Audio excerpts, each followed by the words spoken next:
உழவர் உலகம் வேட்டியில் உதயம். உதயம் வேட்டிகள் ஷர்ட்டுகள். அதிமுகவின் பெயர், கொடி உள்ளிட்டவற்றை பயன்படுத்த ஓபிஎஸ்க்கு விதிக்கப்பட்ட தடைக்கு எதிராக இடைக்கால உத்தரவு பிறப்பிக்க உயர்நீதிமன்றம் மறுப்பு.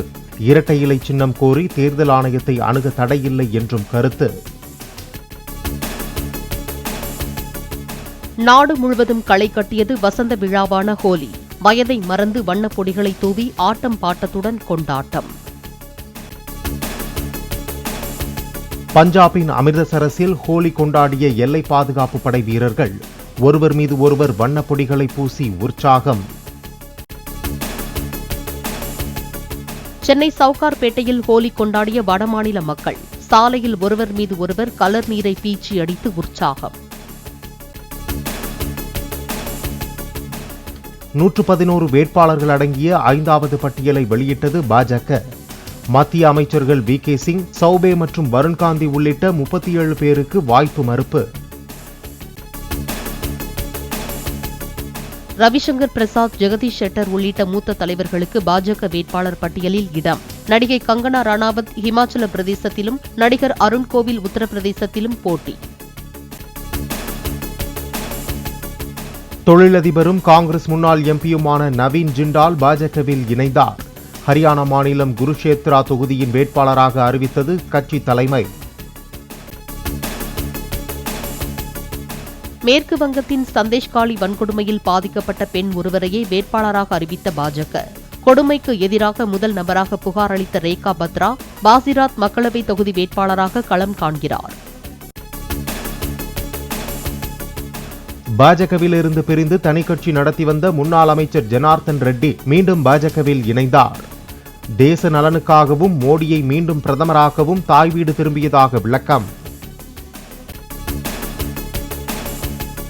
தமிழ்நாட்டின் பல தொகுதிகளில் தேர்தல் பிரச்சாரத்தை தொடங்கிய அரசியல் கட்சிகளின் வேட்பாளர்கள் வீடு வீடாக துண்டு பிரசுரங்கள் விநியோகித்தும் திறந்த வாகனத்தில் நின்று வாக்கு கேட்டும் தீவிர பரப்புரை. பெட்ரோல் கேஸ் விலையை தேர்தலுக்காக மத்திய அரசு குறைத்துள்ளதாக உதயநிதி ஸ்டாலின் பேச்சு.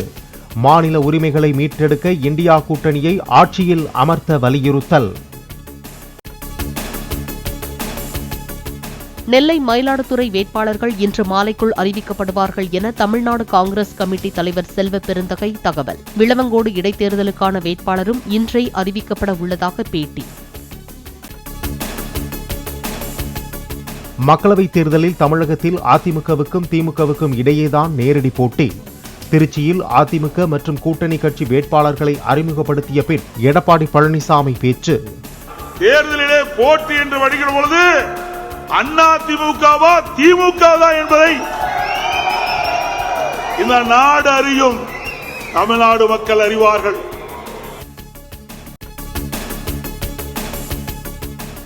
மதுரையில் எய்ம்ஸ் மருத்துவமனை அமைக்க உதயநிதி ஸ்டாலின் செங்கலை பிடித்து வித்தை காட்டிக் கொண்டிருப்பதாக எடப்பாடி பழனிசாமி விமர்சனம். திமுக எம்பிக்கள் நாடாளுமன்றத்தில் செங்கல்லை எடுத்துச் சென்று காட்டியிருக்க வேண்டியதுதானே என்றும் கேள்வி. தமிழகத்தில் பாரதிய ஜனதாவுக்கு மக்களின் ஆதரவு பெருகி வருவதாக வேட்பாளர் அறிமுக கூட்டத்தில் ராதிகா பேச்சு. 50 ஆண்டுகளில் திராவிட கட்சிகள் எந்த அடிப்படை வசதியும் செய்து கொடுக்கவில்லை என குற்றச்சாட்டு. மொழி பாடங்களுக்கான தேர்வுடன் 10ஆம் வகுப்பு பொதுத் தேர்வு நாளை தொடங்குகிறது. தமிழகம் முழுவதும் 9 லட்சத்திற்கும் மேற்பட்ட மாணவ மாணவிகள் பங்கேற்பதால் ஏற்பாடுகள் மும்முரம். பாஜக தேசிய தலைவர் ஜே.பி. நட்டாவின் மனைவிக்கு சொந்தமான கார் திருட்டு. டெல்லியில் காரை சர்வீஸுக்கு விட்டிருந்த இடத்திலிருந்து மர்ம நபர்கள் எடுத்துச் சென்றதாக போலீசில் புகார். திருமணத்திற்கு பரிசுகள் வேண்டாம், பிரதமர் மோடிக்கு வாக்களியுங்கள் என தெலங்கானாவில் திருமண அழைப்பிதழை அச்சிட்ட குடும்பம். பிரதமர் நரேந்திர மோடியின் படத்துடன் கூடிய திருமண அழைப்பிதழ் அச்சடிப்பு. தலைநகரில் குடிநீர் பிரச்சினையை சரி செய்யும்படி கெஜ்ரிவால் தனக்கு உத்தரவிட்டதாக டெல்லி அமைச்சர் அதிஷி தகவல். தங்கள் கஸ்டடியில் இருக்கும்போது உத்தரவு பிறப்பித்தது எப்படி என அமலாக்கத்துறை விசாரணை. திருப்பதி ஏழுமலையானை தரிசிக்க ஜூன் மாதத்திற்கான 300 ரூபாய் தரிசன டிக்கெட்டை வெளியிட்டது தேவஸ்தான நிர்வாகம்.